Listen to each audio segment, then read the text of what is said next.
Welcome to the Let's Chew podcast presented by Gulfood, the largest annual F&B sourcing event in the world. I'm your host, Juwaria Hirsi, bringing you compelling stories and insights to a wide range of topics in the food and drinks industry, from farming, behind the scenes, to the culinary world, and to foods we simply love to chew on. In this podcast series, we speak to people, brands, and businesses across the food and drinks spectrum to find out more about why they do what they do and how, in their own way, they're championing change and shifting the future of food and drink. Trust me, there's so much more, so listen to the Let's Chew podcast on our website, gulfood.com, and subscribe to our newsletter for the latest updates in food.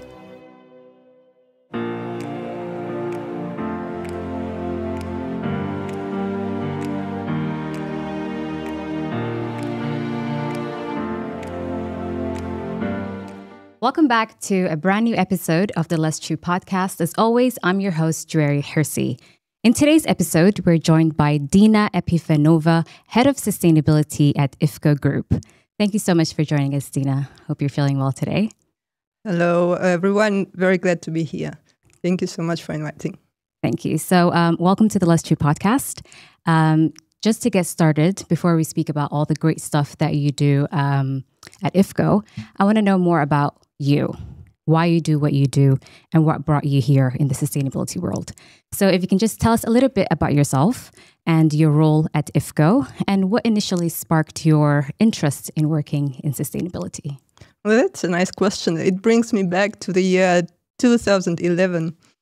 I was always interested as an individual in impacts that we make by our lifestyle on the planet, on the people, how it all works and interconnected. But when someone approached me in 2011 with a question, would you be interested in a job in environmental area? I was very surprised. I didn't know that there is such a profession, and that you can make a career there.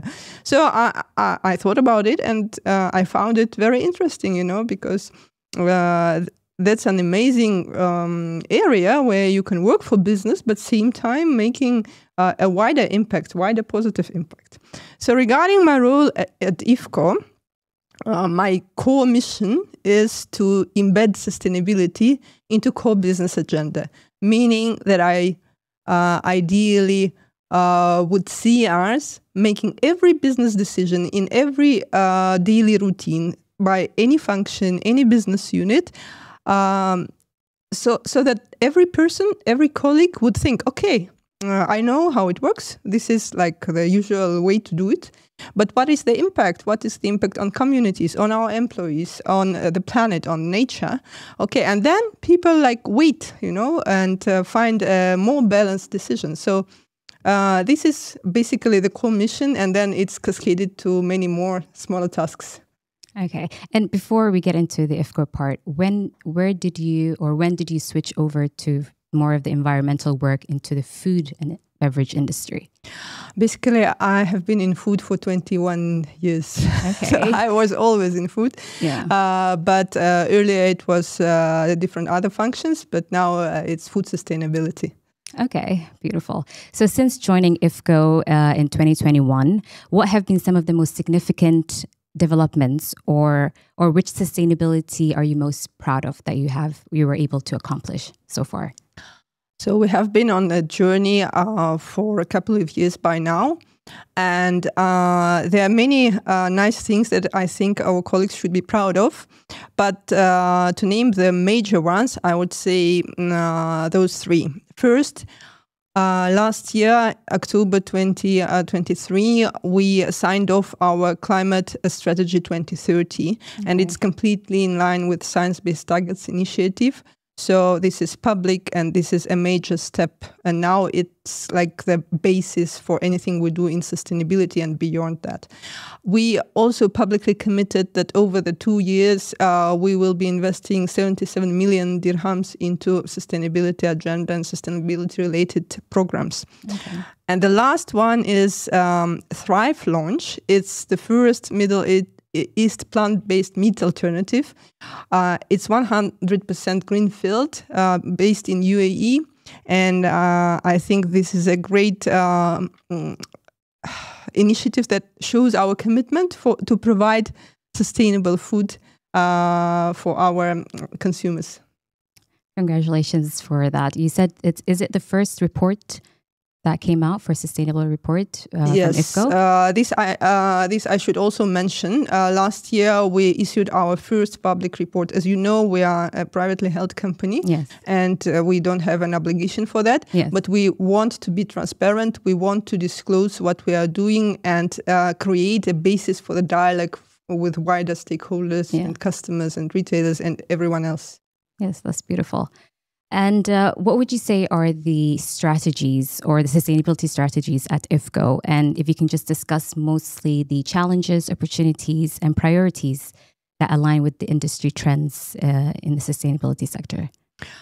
So in our strategy, we have three main pillars. Okay. One is around planet, of course, and here you can find all the energy-related projects, water-related projects, and many more. The second one is people, because we know that there is an impact on communities and employees, and we want to make it a positive impact.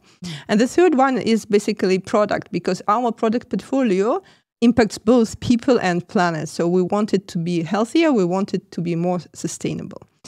Regarding the challenges and opportunities, it depends on how you see it. For instance, I will name two. Yeah? One thing is that when you work for sustainability, you are accountable for your whole value chain. And someone would think, how can I be accountable for this? It's completely out of my control what is happening on the ground, at the plantation or at the farm. But still, you are building a value chain by choosing this or that supplier, and you are accountable because in food sector, the majority of emissions, the majority of impacts lies upstream in agriculture. So the focus should be really there with all the other things that you do in-house as well. So, and then it's an opportunity as well because, for instance, what we have done before finalizing the strategy, we have run through a materiality assessment methodology, meaning we have reached out almost 300 of different stakeholders, including internal, including external. Those were governments, NGOs, customers, retailers, everyone, to hear their voice, to hear what is material, what is important for them. And this also opens those opportunities for the dialogue. When we know what is their agenda deeper, then we know where we can join efforts and accelerate progress. This is one thing. Another thing, which is a challenge and an opportunity for any company in food sector, is that if you are committed in line with Science-Based Targets initiative, meaning you strive to make your impact not higher than capping into 1.5 degrees Celsius global warming. Because there is a consensus that this is kind of a safe limit where humanity can operate in a normal manner. This means you have to dramatically drop down your impact. And no one in food industry knows today how to get to this 1.5 degrees. There are straightforward solutions, and we are doing those, but there is still a gap. And here where we work on innovative part. So innovations are there. Sometimes they don't exist, sometimes they exist. And the solution is to scout, to assess, to test, to scale, and work closely with your partnerships and other, stakeholders. So what role do you believe responsible sourcing plays in ensuring sustainability throughout the food and beverage industry supply chain? And how does IFFCO approach this aspect? Responsible sourcing is absolutely paramount. We do have 10 core sustainability programs within those pillars: people, planet, and product. And one of those is responsible sourcing. But in reality, we are saying it is across all of the rest 9 because it's an enabler to everything else. You have to understand your value chain. You have to engage your stakeholders so that you progress together. So what does it mean in practice? First, we started with traceability and transparency. We started to understand what is happening in our value chain. And for instance, when it goes to some vegetable oils, we have monitored with the help of satellite monitoring tools, 40% of our supply by now. We know, and we have checked via satellite monitoring, every spot with the radius of 15 kilometers for these 40% of the supply. And we know now what is happening there. And we are committed to continue tracking and working on this wherever we see the risks. Then we work much closer with the suppliers and make a decision. So the current step is we are categorizing our suppliers. We want to understand who are as committed as us and who would be a strategic supplier as a consequence, who are on the way, or maybe they need some awareness initiatives together with us and so on. So that, we gradually move to the pool of more sustainable supply. Yeah. And how does it translate into specific initiatives? So we have a commitment to move towards zero deforestation supply chain in our key commodities that we are processing. Second thing is an international standard, which is called NDPE. It also includes no deforestation. It includes no peat, which is also a practice that could be risky in terms of climate change and other issues, and no exploitation, which refers to human rights, so that they are respected across the whole value chain. So these are the main things, but also what we are doing, we are constantly working on increasing the share of certified palm oil, for example, in our supply.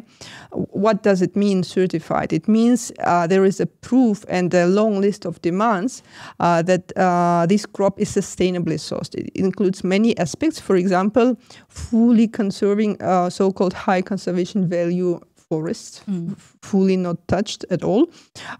Human rights aspects, as usual, of course, and also biodiversity aspects, meaning that we should move towards so-called good agricultural practices that ensure that the ecosystem is not disbalanced by the operations. So there are multiple actions to go in that direction, and this is what means certified vegetable oil, as an example. My only question is in terms of the sourcing. What would you say it's very difficult to source sustainably from your suppliers? I wouldn't say so. There is now a raising awareness, and the whole food sector is gradually understanding much more the impacts of food on everything. And of course, suppliers are in different phases. Some are more advanced, some are less advanced, and we have to understand who is who. And we have also to build roadmaps with those that are not yet there. We have to educate, we have to progress together. Okay. In case there is an interest to share commitments. True. And now I just want to move on to more of the climate change that's going on right now. So drawing from your extensive experience, could you highlight some innovative climate-efficient solutions that have been implemented within IFFCO? So there are multiple layers. Let's start with so-called Scope 1 and 2, our own operations and our electricity and energy consumption. Of course, we are rolling out a number of energy efficiency and renewable energy projects. There are basically more than 20 now in the pipeline across our business units and facilities that we are doing, and many have been completed during last fiscal year as well. But renewable energy and energy efficiency is innovative, but it's already becoming core, right? And we are also testing some more innovative ideas. For instance, for our facility in Ghana, we have prepared another option for energy, which gives us minimum 70% reduction in greenhouse gas emissions, meaning like less and less, much less impact for the issue of climate change, which is basically processing the shells of palm kernels and nuts and using biomass as an energy source, and it's much more efficient than like usual fuels that you are using. And also you are this way tackling waste, food waste, right? Which is also an emitter unless you are processing it in the right way. As an example. Also, we are looking at the water angle, which also has a climate aspect in it, right? We are now clear on the water risk map of our facilities. We have looked at every water basin, and we have built our newly rolled out water policy in a way that it's very specific to specific geography. Also, of course, there is packaging and production waste angle, where we also we are also committed to circular economy concepts, and we work now more on increasing the share of recycled waste. We want to test recycled PET solutions. So there are multiple things that we are planning to do in this as well. Regarding Scope 3 upstream, this is basically what we have been discussing. No deforestation, no peat. These are the main hotspots in our specific product portfolio. And the third hotspot is methane emissions at mills. Again, this is our supplier. This is not our facility. But we want to work closer with them and to test together innovative solution to tackle these methane emissions. Basically, it's organic waste, which is generated at their facilities, which becomes another emitter. And we want to process it in a more sustainable way to drop the emissions both for them and ourselves. Do you have any maybe success stories from where you implemented these innovative sustainable solutions that you can share with us, or any case studies? So the most recent ones that I named was this Ghana facility. It's fully ready. We have procured the equipment. We have built the value chain, and we have scouted for a supplier of this waste, which is again also sustainably sourced. So we want that this biomass is sourced in a way that it tackles, social and environmental impacts in the right way again. So this is the most recent one, but we are working on many more others that will come soon. Another example could be our plant-based brand Thrive. So it has several aspects. First, when we talk about people's health, in general, plant-based calories are healthier, and what is happening, we have too much meat in our diet. So if you talk to a nutritionist, they would say to an average person, statistically, like this is too much meat. Too much meat. We are going back to plant-based.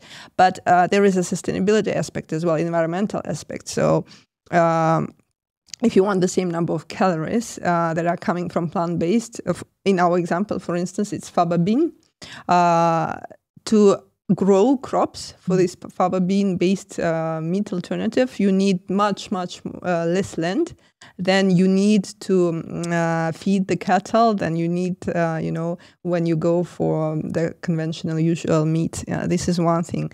Another thing, you need much less water.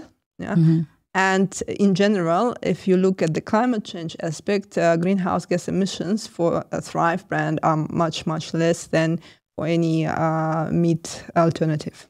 So this is another example of what we are trying to pioneer in the region.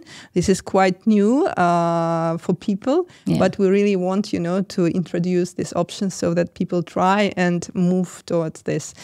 If anyone is a meat lover, it's even enough to try at least once a month or once a week to switch, and you will not see a lot of difference, But then you will know that you are making that small step, and in sustainability, every step counts. True, I agree. So if you can just tell us more about the balance, or how do you navigate between sustainability goals and your business profitability at IFFCO? Can you just tell us about the strategies that were effective to achieving this? This is a very good question. And people sometimes think it's a choice. Either you do business or you do things sustainably. But this is not true. Sustainability is the balance between business agenda, like commercial agenda, let's say, environmental agenda, and people's social aspects, right? So this is covering all three, meaning, yes, it's maybe a bit more challenging. You have to think more, you have to assess different options, but you will always find a solution which is sitting, balancing. It doesn't mean that you have to choose this or that. Yeah. And even another angle, I truly believe that business agenda and sustainability agenda are absolutely the same agenda. The difference is that in business, the usual way of working in any part of the world is basically 1 year cycle, and people are motivated for the annual goals, which is a bit short term. Whereas sustainability impacts you see later, and the positive impact of your changes you also see not immediately. This is long term and mid term, but this is ensuring your business mid-term and long-term, and this is ensuring growth in business for you, because as an example, you may now observe more often weather events, right? If you look at WWF statistics, they are saying during 15 years, more often weather events are coming twice more often, basically. Yeah. So, and you can observe it, right? Yes. If we remember us as children, there were not so many droughts, floods, and severe effects. So, and this is coming because of a human factor. Yeah? There is now 100% consensus that there is a human factor into it. And then you say, okay, what can I do? Then you count your impact as business or as a consumer. And then you say, okay, I'm doing what is under my control, because nobody is going to solve it for you. So we all have to tackle this. It sounds big, but in reality, you look at your operations and then you just move towards more sustainable operations. And the other example for food industry, I can say yields. You can see they are dropping, and you are just not getting your stable supply at an affordable price, that you don't want to put pressure on your consumers in terms of pricing. Yeah. You want a certain amount of crops at a certain price so that you can provide nutritious food for your consumers. Right. But with these weather events, with these floods, it's becoming a problem. And if you don't work closely with your upstream value chain, long term you will lose.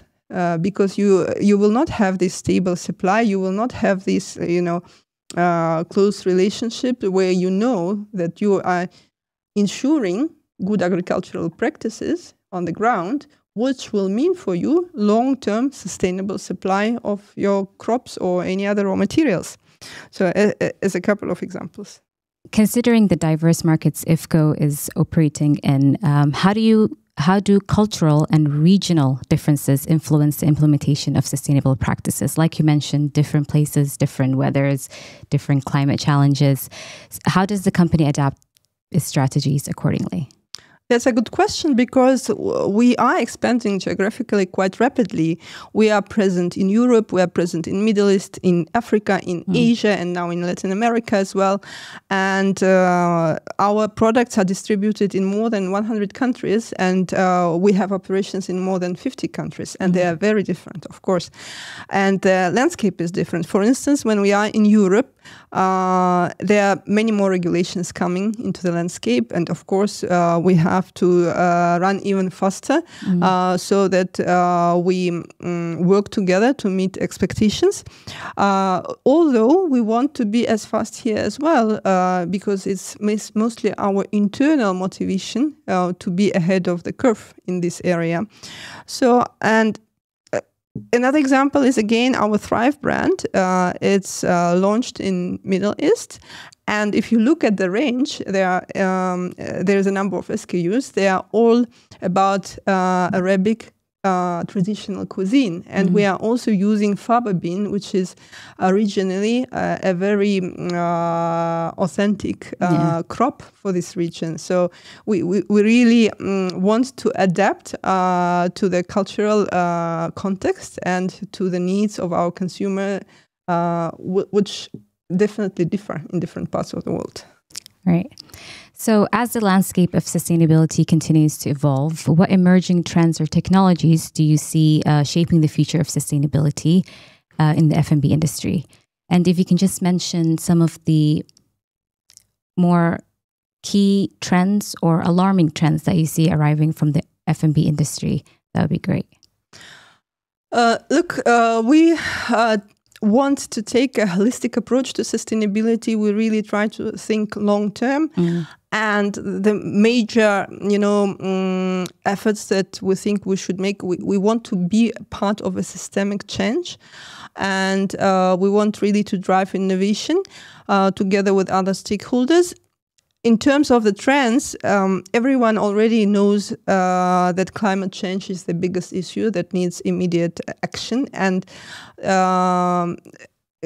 coming back to your word alarming, what is alarming? It's not like growing gradually, it's exponential growth. Every year it's much worse than the previous year. We really need to take an immediate action here, and we are doing it at IFFCO. Circular economy is another one. Everyone knows hopefully it already, or starting to know.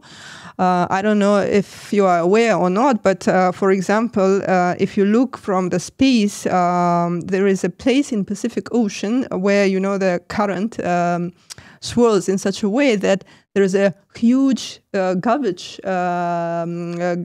island. It's huge. It's more than, some countries. You can see it from there, and it's absolutely enormous. It's even called Great Pacific, what is the name? Great Pacific Plastic. I don't remember the exact name. Sorry. So maybe we have to cut this. But yeah.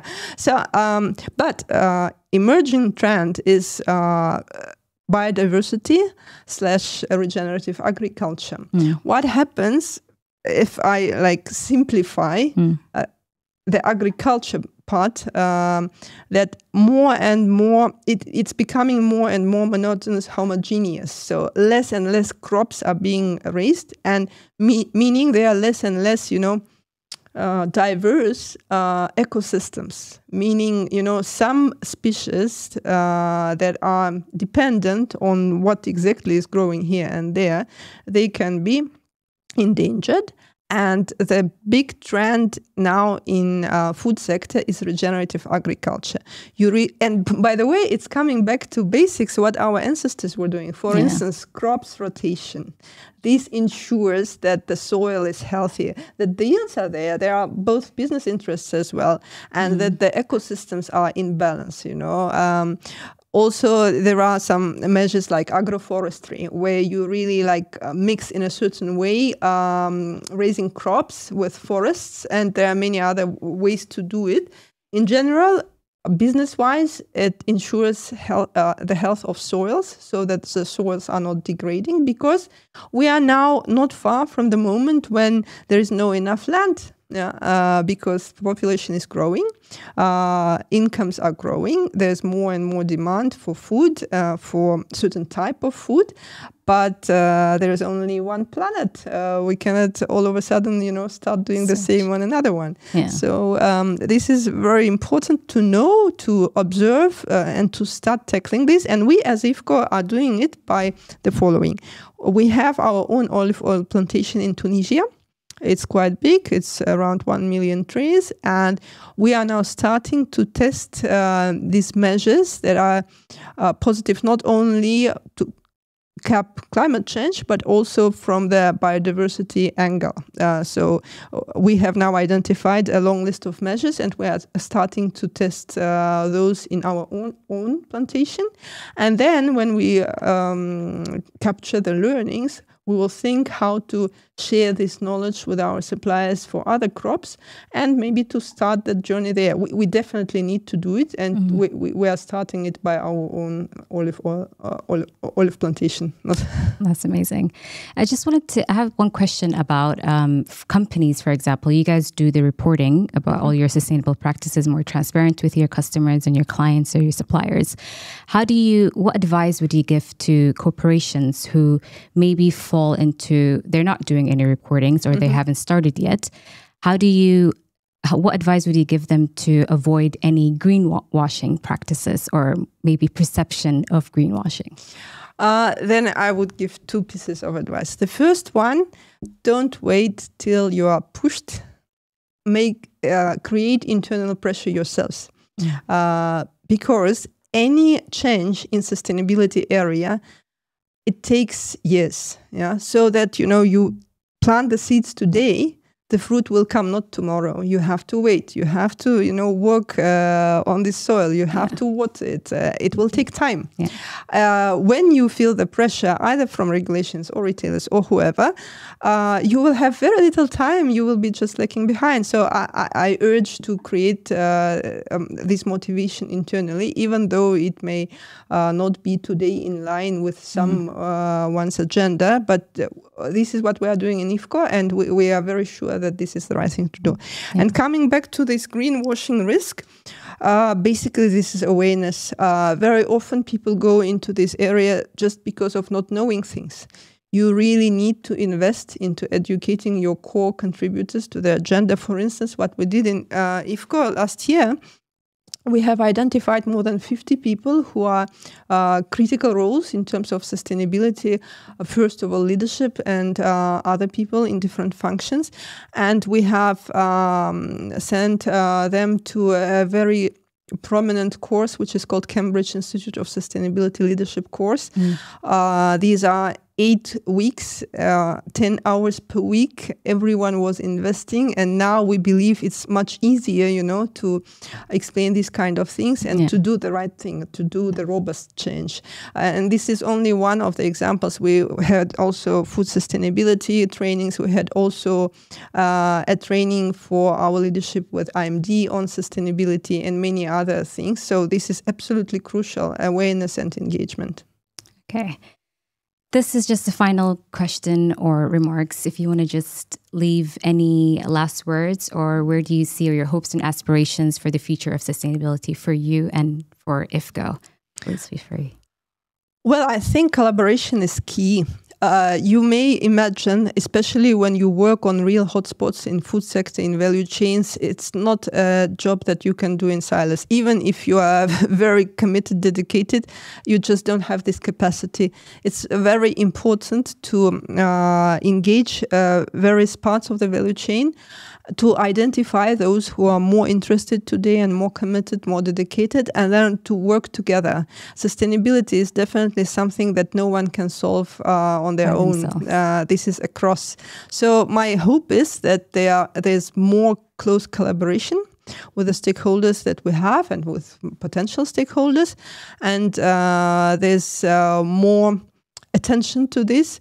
I believe we are at a good pace as the region, and I hope this will be coming very soon.